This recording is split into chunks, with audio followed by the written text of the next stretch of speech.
The first night I slept in the lake cottage I had worked 42 years to buy, my son-in-law called me. "My parents will be there Friday," Evan said. "Clear out the second bedroom." I reminded him that the cottage only had one bedroom. "Then move your bed into the workshop." I thought he was joking. He wasn't. "You live alone, Daniel. They need the place more than you do." Then my daughter sent me a message that hurt worse than anything he had said. "Please don't make this difficult, Dad. You don't really need all that space." By Friday afternoon, Evan's parents arrived with a moving truck, but another family was already living inside my cottage, and 3 members of the volunteer fire department were standing on my porch. I thought that would end the argument. Instead, it exposed everything my son-in-law had been hiding. My name is Daniel Mercer. I was 68 years old when I finally learned that peace is not something you find by moving far away from people. Peace is knowing who is allowed through your door. For 42 years, I worked as an industrial electrician at a paper mill outside Grand Rapids, Michigan. The mill was hot, loud, and always breaking in some new way. I repaired conveyor motors, electrical panels, and machinery that had been installed before some of my supervisors were born. I worked weekends. I worked holidays. I accepted overtime when other men wanted to attend ball games or birthday parties. Most days I brought the same sandwich from home because buying lunch seemed wasteful when retirement still felt so far away. My wife Ellen used to say I could repair anything except my habit of letting other people's problems become mine. "You keep solving trouble you didn't create," she once told me. "One day people will stop calling it kindness. They'll call it your responsibility." I laughed at the time. Ellen was usually right several years before I was ready to admit it. She died 6 years before I retired. Cancer took her after 36 years of marriage. Long enough for us to say goodbye. Not long enough for goodbye to feel finished. After she was gone, our suburban house became too quiet in all the wrong ways. Her gardening shoes stayed beside the back door. Her blue coffee mug remained next to mine. I kept working because broken machinery was easier to understand than grief. Our daughter Hannah tried to take care of me. She was a 4th-grade teacher, patient with children and uncomfortable with conflict. She had always been the person who tried to calm whichever family member appeared most upset. That made her kind. It also made her easy to pressure. Hannah had been married to Evan Cole for 12 years. When I first met him, I liked him. He was confident, charming, and attentive. He remembered birthdays and knew exactly when to offer help. He worked in regional sales for a home remodeling company and could make almost any plan sound reasonable. Ellen watched him more carefully. "He listens when the answer might benefit him," she once said. "When it won't, he waits for his turn to speak." I defended him. He loves Hannah. I hope he continues to love her, when loving her requires sacrifice instead of convenience. After Ellen died, Evan's requests became more frequent. A furnace repair, a new deck, Sophie's braces, a business loan he promised to repay within 6 months. Sophie was my only granddaughter. She was 17 now, smart, observant, and much less eager to keep the peace than her mother. Every time Evan asked for money, he connected it to Hannah or Sophie. I told myself I was helping them. What I did not understand was that every time I surrendered, Evan learned that enough pressure would eventually turn my no into a yes. The cottage was supposed to be different. Ellen and I had dreamed of retiring somewhere in northern Michigan near a quiet lake. Nothing luxurious. A small house, a vegetable garden, a workshop, a porch where we could drink coffee without hearing traffic. We never reached that dream together. A few months before I retired, I found an old postcard in Ellen's dresser. It was from a weekend we had spent near Traverse City. On the back, she had written, "One day, Dan. A little house, a quiet lake, and no one asking you to fix anything before breakfast." I carried that postcard in my wallet when I went to see the cottage outside Maple Harbor. It was 900 square feet with faded gray siding, a green metal roof, 1 bedroom, and a detached workshop. The porch leaned slightly to the east. The bathroom tile was an ugly yellow. The refrigerator knocked whenever the compressor stopped. I loved it. The price was $178,000. That number represented decades of packed lunches, used vehicles, skipped vacations, and overtime shifts. I signed the papers on a Tuesday morning in April. When the real estate agent handed me the keys, she said, "You look like you've been waiting a long time for these." Most of my adult life. When I arrived, 2 sandhill cranes stood near the reeds at the edge of Cedar Glass Lake. I unloaded my tools, books, clothes, and Ellen's blue coffee mug. By sunset, I had unpacked enough to make coffee. I carried it to the porch and sat facing the water. No mill alarms, no traffic, no television through the wall, no one asking for money. For 15 minutes, I simply listened to the lake. Then I called Hannah. "Dad," she said, "are you there? I'm sitting on the porch. Is it as beautiful as the pictures?" "Better. I'm happy for you." Her voice sounded warm and genuine. Mom would have loved it. I looked at Ellen's mug resting on the porch railing. Yes, she would. We talked about Hannah's students, Sophie's school plans, and the tomatoes Hannah wanted to grow that summer. Then she mentioned that Evan had been under pressure. "Work?" I asked. "Work. His parents. Money. Are you two all right?" "We're fine." She answered quickly and changed the subject. At 9:17 that night, Evan called. He did not say hello. "My parents lost their house." I sat straighter. "I'm sorry. What happened?" "It doesn't matter. They need somewhere to stay." "Have they found an apartment?" "They're moving into your cottage." I looked around the room at half-open boxes. "What did you say?" "They'll arrive Friday afternoon." "Evan, I bought this place yesterday." "I know. It has 1 bedroom. They can use it. And where do I sleep?" "The couch. Or the workshop." For 1 second, I believed the demand was too ridiculous to be serious. Then I heard his silence. "You cannot assign someone a room in my home. They're not strangers. They're family. They are your parents. And Hannah is your daughter." He always knew where to apply pressure. "I bought this cottage to live in. You're retired, Daniel. You don't need an entire property for 1 person. I spent 42 years earning the right to decide what I need. My parents are facing homelessness. You have 3 bedrooms. 1 is Sophie's, and the other, my office. So your office matters more than my home." "That isn't what I said." "It is exactly what you said." He exhaled loudly. "They have already hired a moving company. Cancel it." "I'm not canceling anything." "Then the truck will make a wasted trip." "You're being selfish." "No, I'm saying no. You've changed since you moved up there. I arrived this afternoon. You're isolated. You're grieving. You're making an emotional decision. Saying no is not an emotional disorder. If sharing is such a problem, come back to Grand Rapids. My parents can stay in the cottage until you become reasonable." Then he hung up. A minute later, Hannah's message arrived. "Please don't make this difficult, Dad. You don't really need all that space." I read it 3 times. Evan's words angered me. Hannah's words hurt. Not because she wanted to help his parents, because she had accepted the idea that my home mattered less because I lived alone. I sat at the kitchen table with Ellen's mug beside me. For most of my life, I would have negotiated. 2 weeks, then a month, then another month because moving was difficult. Eventually, I would have been told that asking them to leave was cruel. My surrender would have become their right. I found a yellow legal pad in a drawer. At the top, I wrote, "They cannot take a home that is already occupied by someone I invited." The next morning, I drove into Maple Harbor. The town had 1 traffic light, a hardware store, a diner, a pharmacy, 2 churches, and a volunteer fire station with 3 red garage doors. Near the diner entrance was a bulletin board covered with notices: used fishing boat, lawn mowing,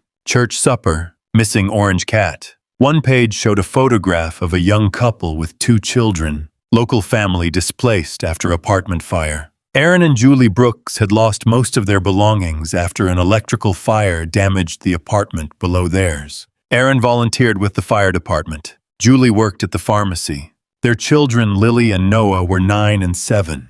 They were living in a motel while searching for temporary housing. At the bottom was a phone number for Pastor Martin at Cedar Grove Church. I called before my breakfast arrived. By noon, the Brooks family stood inside my cottage. Aaron was broad-shouldered and visibly embarrassed to accept help. Julie apologized every few minutes. Lily stared at the lake. Noah carried a plastic container holding a green gecko. This is Rocket, he told me. Does Rocket escape? Number. Has Rocket ever escaped? Twice. Then you and I have different definitions of no. Noah considered that seriously. It was the first laughter the cottage had heard. I showed them the bedroom folding couch, kitchen, and workshop. You can stay until you find something permanent, I said.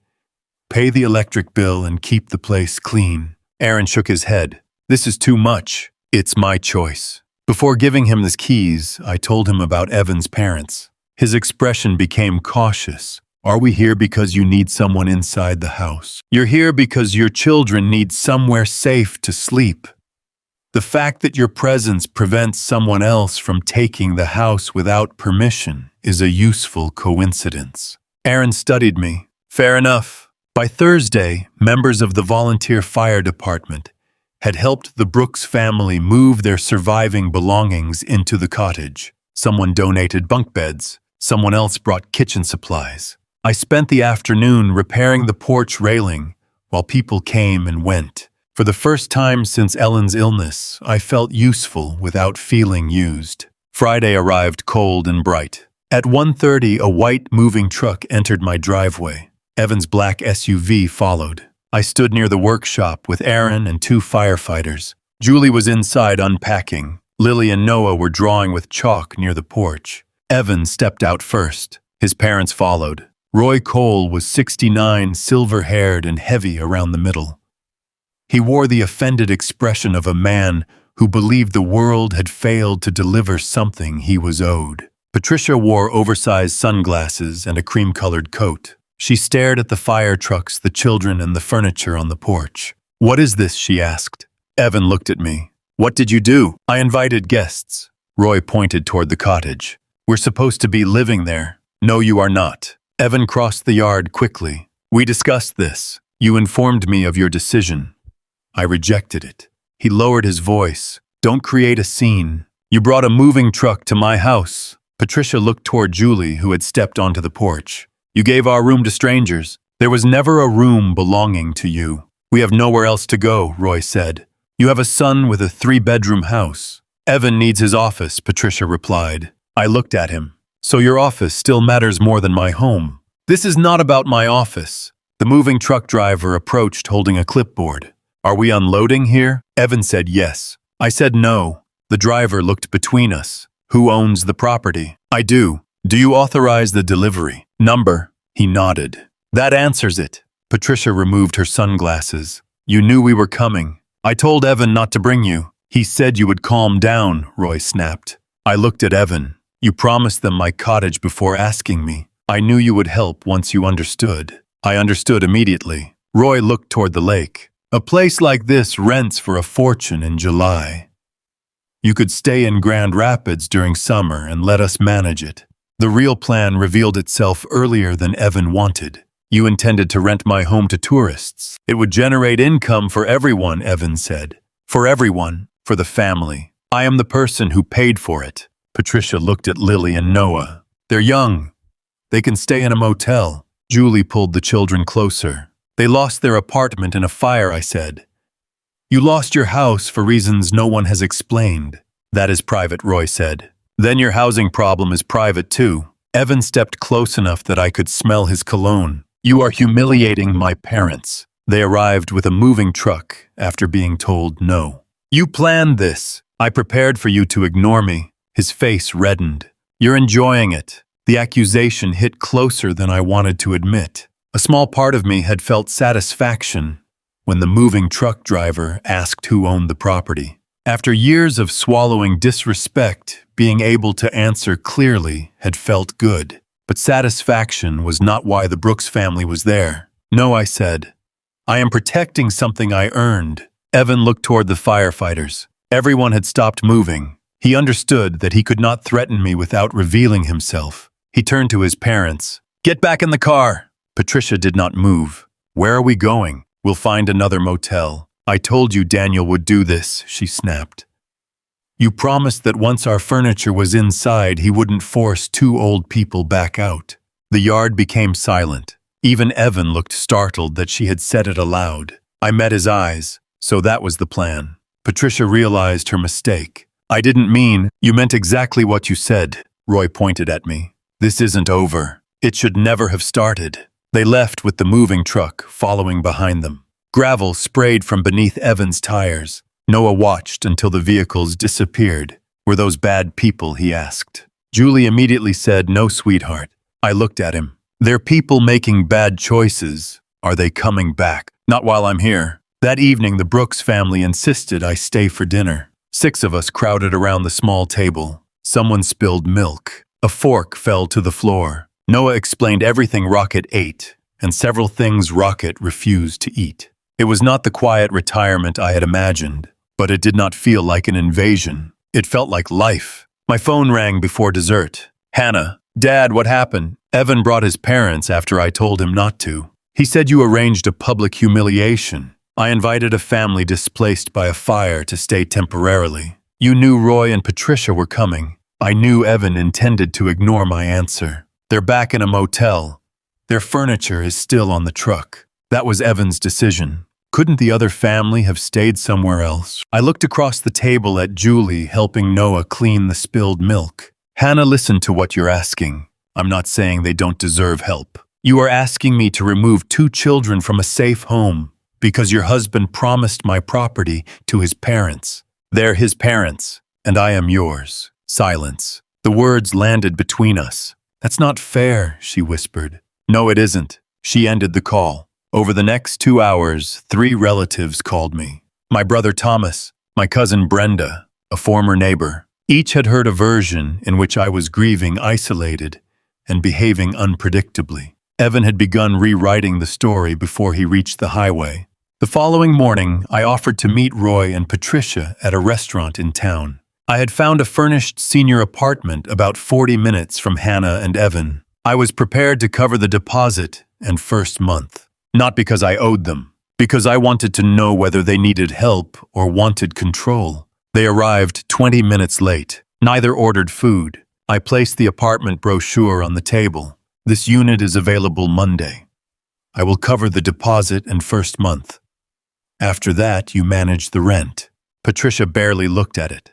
We don't want an apartment. Roy pushed the brochure away. We were promised the cottage by someone who does not own it. It has land and privacy, Patricia said. And summer rental value, I replied. Roy's expression hardened. We need to rebuild our savings. What happened to them? That is personal. So is my retirement. Patricia leaned forward. You're one man, Daniel. Keeping an entire cottage for yourself makes no sense when the family needs help. I live there. You have barely lived there a week. So ownership expires if I have not enjoyed it long enough. You're being dramatic. No.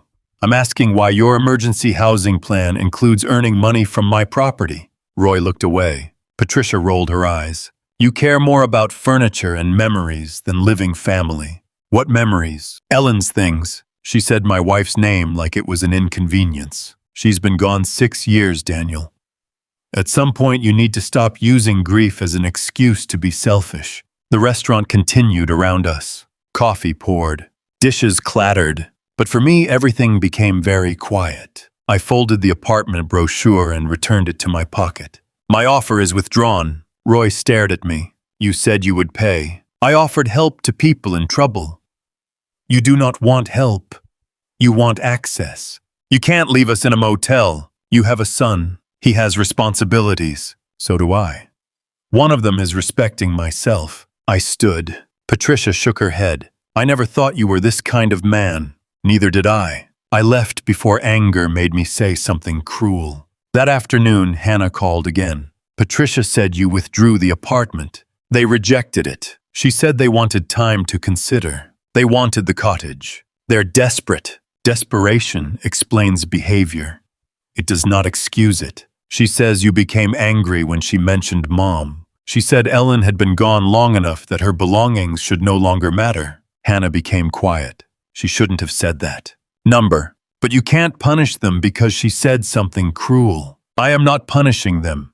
I am refusing to reward entitlement. Evan thinks you should speak to someone. I spoke to him. He hung up. He means a doctor. There it was.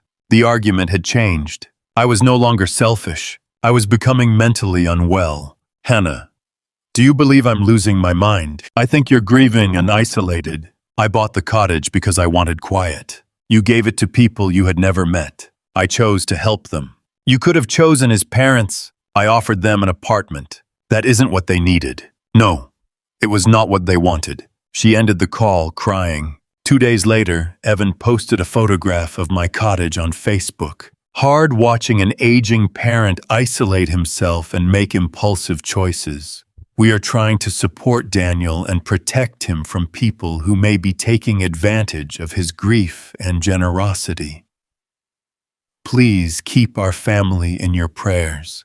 He did not mention the fire. He did not mention the moving truck. He did not mention that I had said no. People praised him for caring. My cousin Brenda commented that the family might need to intervene. I wanted to respond. I wanted to post a picture of the Brooks children and explain everything. For 10 minutes, I typed and deleted angry replies. Then I turned off the phone. Ellen had often told me that silence was not always weakness. Sometimes it was refusing to perform in a room another person had built to make you look foolish. The following Saturday, my driveway camera alerted me shortly after 6 in the morning. A locksmith's van had entered the property. Evan's SUV followed. I was staying at my old house in Grand Rapids because the buyer's inspection was scheduled that morning. The camera showed Evan speaking with the locksmith near the porch. Roy stood beside him. I called Aaron. He answered quickly. Someone's outside. I know. Lock the door. Do not confront them. The camera microphone captured the conversation. Evan told the locksmith I had authorized a lock replacement. Then Roy asked quietly, "What if Daniel denies it?" Evan replied, "We say he asked us last week and forgot. Once we have keys, Mom and Dad move in before he changes his mind again." Inside the cottage, the porch light came on. Aaron spoke through the closed door. "The property owner has not authorized this. You are being recorded." The locksmith immediately stepped away. "I'm not touching that door without the owner present." Evan raised his voice. "This is a family property." "No," Aaron said. "It isn't." A county deputy arrived after Aaron called the non-emergency number. The deputy phoned me. I confirmed that no one had permission to change the locks. Evan and Roy were ordered to leave. There were no arrests, no dramatic confrontation, just a written incident report, and a recording of my son-in-law planning to use my age as an excuse for ignoring me. At 8 that morning, Hannah called. Why were the police called on Evan? He brought a locksmith to my cottage. He said the lock was damaged. It was not. He said you had discussed replacing it. I did not. Dad Sophie heard him arguing with the deputy. She's scared. I'm sorry she was frightened. Evan created that situation. You always say everything is his fault. I have the recording. I don't want to watch another one of your videos. Then you don't want to know what happened. I know my husband. I hope you do. She hung up. But that evening, Sophie asked her to watch it. Hannah later told me she resisted for nearly an hour. Then she played the video alone in the kitchen. She heard Evan say that if I objected, they would claim I had forgotten. She did not call me. She did not confront him immediately. But a crack had appeared. The next week, a county adult services worker named Renee Douglas came to the cottage. Someone had reported that I was isolated, confused, and being exploited by strangers. I invited her inside. She saw a clean home, paid bills, a stocked refrigerator, and the Brooks family preparing to move into a permanent rental. I showed her the video of Evan and Roy with the locksmith. When Evan's recorded voice said they would claim I forgot, Renee paused the footage. Do you believe the person who filed the report is involved in this property dispute? Yes. I had already visited my longtime doctor, Maria Patel, and requested a cognitive evaluation. She had documented that I was alert, independent, and fully capable of managing my own affairs. Renee read the assessment. This is recent. I expected someone to question my competence. That was very forward-thinking. The case was closed within days. The final letter contained one sentence that mattered. The complaint appears connected to a family dispute over access to property rather than concern for Mr. Mercer's welfare. I placed the letter in a drawer. Then I sat alone at the kitchen table and cried. Not loudly. Not for long. I cried because the man I had welcomed as a son had tried to turn age and grief into reasons I should no longer control my own life. I also cried because Hannah still had not called. The Brooks family moved into a new rental at the beginning of June. Before leaving, Aaron and several firefighters repaired the porch. Julie planted flowers beside the steps. Lily and Noah gave me a wooden sign they had painted. Mercer's Peace. The letters were crooked. A green shape in one corner was apparently Rocket the Gecko. I hung the sign beside the front door. The silence returned after they left, but it no longer felt empty. There were crayon marks beneath the kitchen table and a small toy car under the couch. I placed the car on the fireplace mantel. For several weeks, nothing happened. Roy and Patricia remained in a motel. Evan worked late. Hannah became quieter during our phone calls. She no longer defended him immediately. One afternoon, she asked, "Did Evan know you had already told the locksmith not to come?" "I never spoke to the locksmith." She paused. "So he invented the entire conversation?" "Yes." "Why would he do that?" "You should ask him." "I did." "What did he say?" "That you probably mentioned replacing the locks and forgot." He used the same lie again. "I know." That was the first time she said it. Not maybe. Not I'm confused. I know. A week later, Hannah's debit card was declined at the grocery store. Evan told her the bank had frozen the account because of suspicious activity. He transferred enough money for groceries and said he would fix it. She wanted to believe him. Then a mortgage company representative called the house. Evan answered and said it was a sales call. Hannah began checking the mail before he came home. The final break came when Sophie found an envelope hidden behind the printer paper in Evan's office. It was a mortgage default notice. Their home was 4 months behind. Sophie brought it directly to Hannah. This time, Hannah did not call Evan first. She logged into the mortgage account herself. The missed payments were real. Then she checked the college savings account Ellen had opened for Sophie when she was a baby. The balance should have been almost $25,000. Less than $2,000 remained. Hannah called me from her car. Her voice sounded empty. I checked everything. I set down my coffee. "What did you find?" "The mortgage hasn't been paid since March." I closed my eyes. And Sophie's account. He took almost all of it. Does Sophie know? She knows the balance is low. She doesn't know how much is missing. What did Evan say? I haven't asked him yet. That was wise. I watched the locksmith video again. I waited. He looked directly at Roy when he said you would forget. Yes. And the adult services complaint came afterward. Yes. Did you know Evan signed it? I did not answer immediately. Dad. Yes. Her breathing changed. You knew. I saw the complaint after the case was closed. Why didn't you tell me? Because every time I gave you another fact, you heard it as an attack on your marriage, so you waited. I was afraid that if I pushed too hard, you would stop speaking to me. That wasn't only about protecting me. Number. She seemed surprised by my answer. What do you mean? I was protecting myself too. I was afraid of losing my daughter. For a moment, neither of us spoke. I'm angry with you, she said. You have a right to be. I'm angrier with him. You have a right to that too. I need to ask him where the money went. Do not confront him alone. He's my husband. He has been lying about your home and your daughter's future. Treat this as something more serious than an argument over bills. She agreed to have Sophie stay with a friend. She also asked our family counselor, whom she had seen after Ellen's death, to remain available by phone.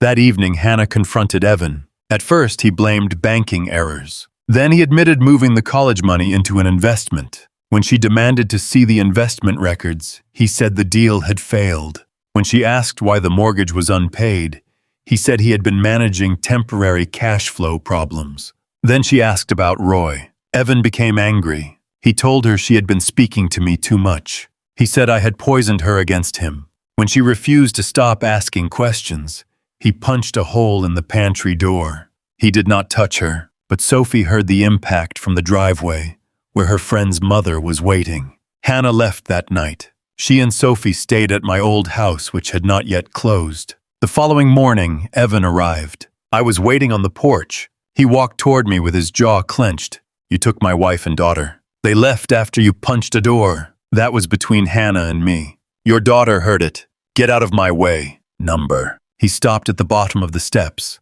You enjoy controlling everyone with property. You emptied Sophie's college account. I invested family money. Where? The investment failed. You stopped paying the mortgage. I had emergency expenses. Your parents' motel? He looked away. What happened to their house, Evan? That is none of your business. It became my business when you tried to put them in my home. His shoulders dropped slightly. For one moment he looked tired rather than angry. My father lost money. How much? I don't know.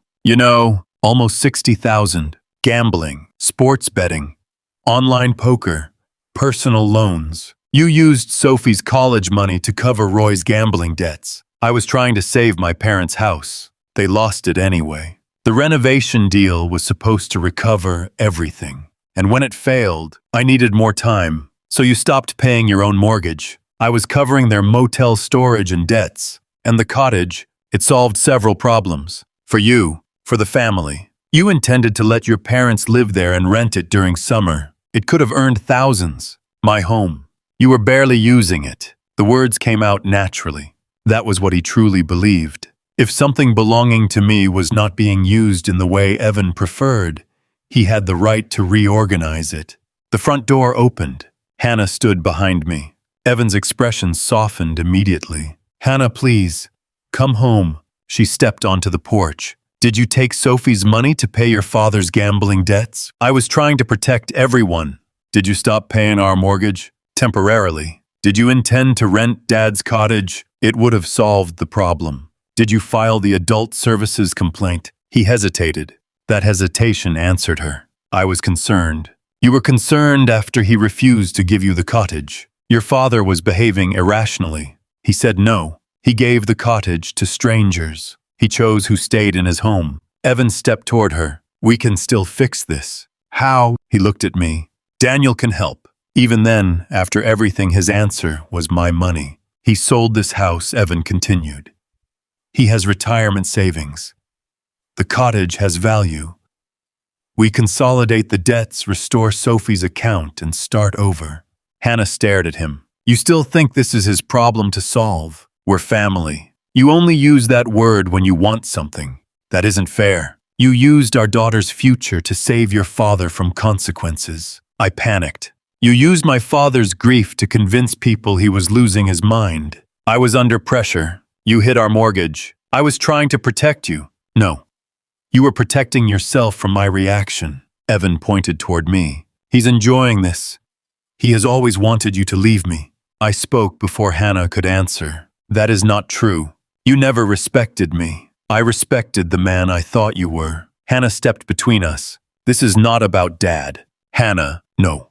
Every time you're caught, you find someone else to blame. I love you. Then why was everyone else's future yours to spend? He had no answer. She looked at him for a long time. Leave. You don't mean that. I need space. We've been married 12 years, and I just learned that I did not know what was happening inside my own house. He pointed at me again. He did this. Hannah's expression changed. Not into anger, into clarity. No, Evan, you did. Hannah did not file for divorce immediately. That frustrated Thomas, Sophie, and several relatives who had finally begun questioning Evan's story. But a marriage does not disappear the moment a lie is discovered. Hannah remembered birthdays, vacations, inside jokes, and the day Sophie was born. Evan began counseling. He sent flowers. He wrote long apologies. Then each apology turned into an explanation. He took Sophie's money because Roy was desperate. He hid the mortgage notices because Hannah worried too much. He tried to take my cottage because I was not using it efficiently. He reported me because my refusal seemed irrational. Responsibility passed through him and landed on someone else. The wider family still knew only fragments. That changed at our annual July cookout at my cousin Brenda's house. I had no intention of attending until Hannah called. Evan says he wants to apologize to everyone. Why does an apology need an audience? He says he has a plan to repay the money. What plan? He won't tell me. Then the plan requires something belonging to someone else. There was a pause. Will you come? Do you want me there? Yes. Then I'll come. More than 30 relatives filled Brenda's backyard. Children ran through sprinklers. Hamburgers smoked on the grill. Red, white, and blue lanterns hung between two maple trees.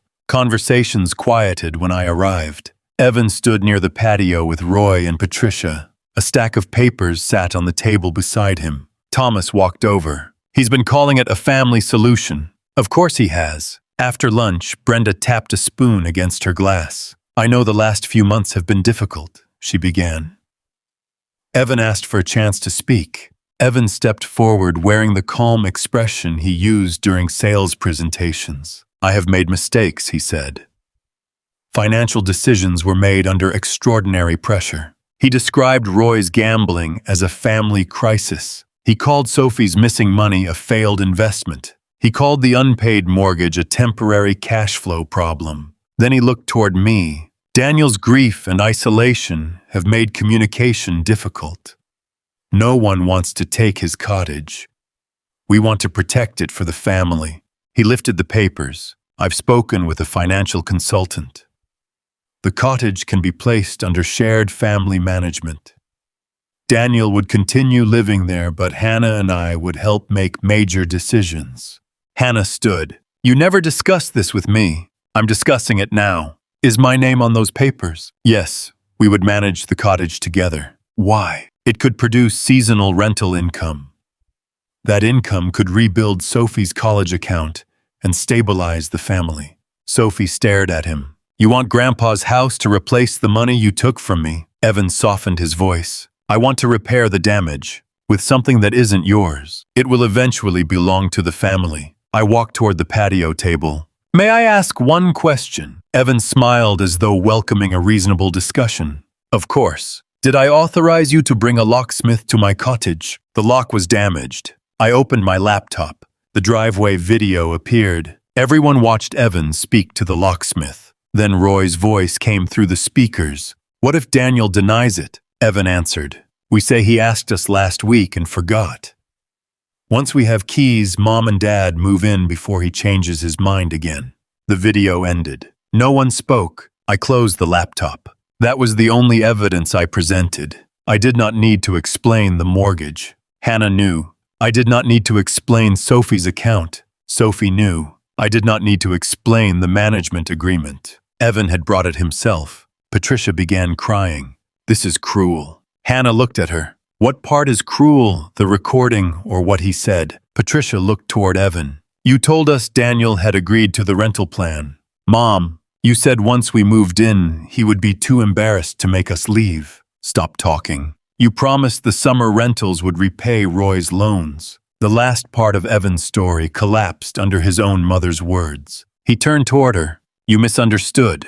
Roy spoke quietly from behind him. No, she didn't. Evan stared at his father. Roy looked exhausted. You said Hannah would convince Daniel. You said the cottage was the only way to keep your own house.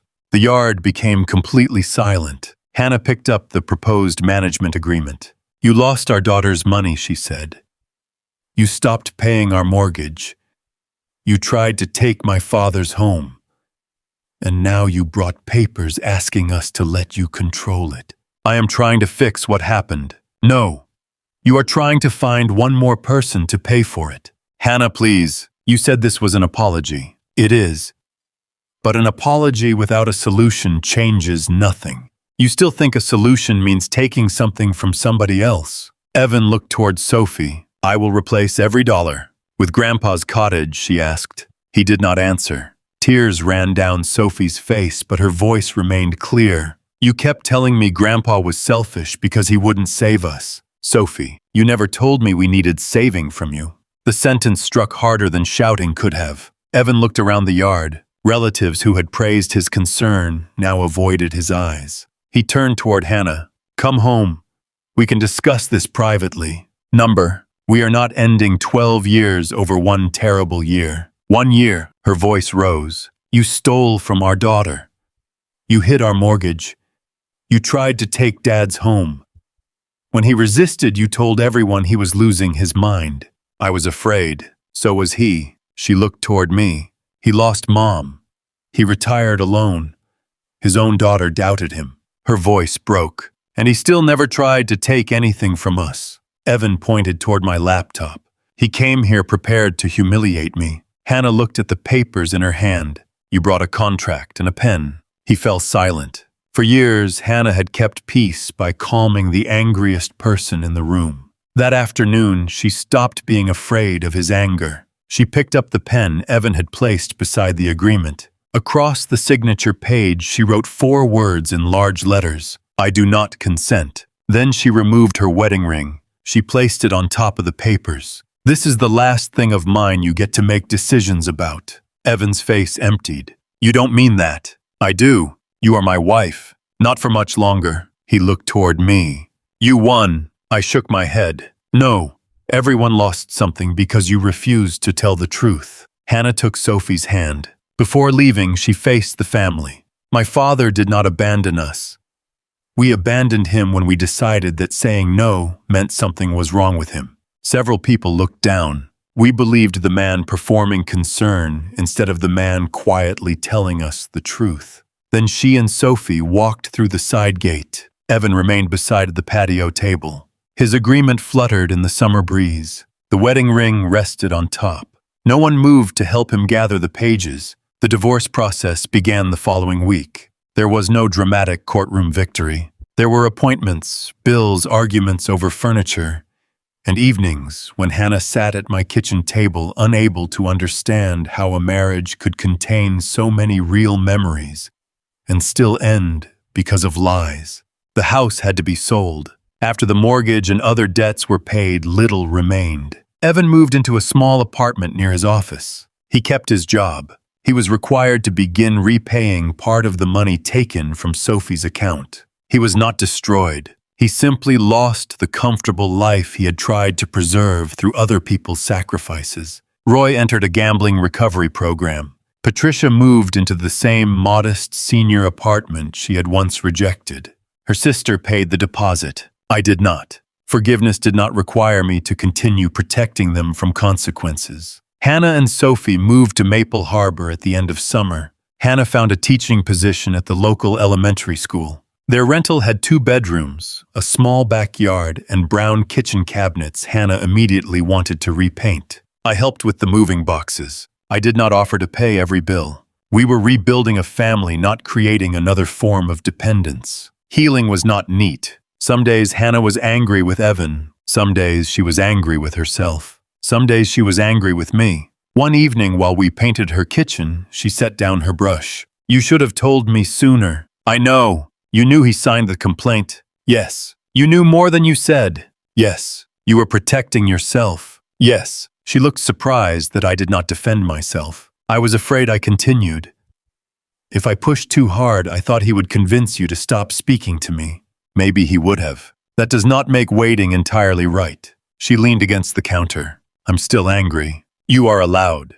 You aren't going to argue, not with feelings you have a right to feel." Her eyes filled with tears. "That makes it difficult to stay angry." "I can argue if it would help." She laughed weakly. "You're terrible at arguing. I worked in a paper mill for 42 years. You sound like a disappointed school principal. Perhaps that is why teachers find me intimidating." She bumped my shoulder with hers. "Families are not rebuilt through one perfect apology. They are rebuilt in small moments when someone chooses honesty over pride." Sunday dinners became our routine. Sometimes we ate at Hannah's house, sometimes at the cottage. Sophie studied at my kitchen table while I worked in the shop. She opened a new college account that no one could access without her mother's knowledge. Hannah contributed monthly. Sophie applied for scholarships and worked weekends at the pharmacy. I matched part of what they saved. I could have replaced every missing dollar. But I did not want money to become the only proof that someone loved her. One afternoon, Sophie asked,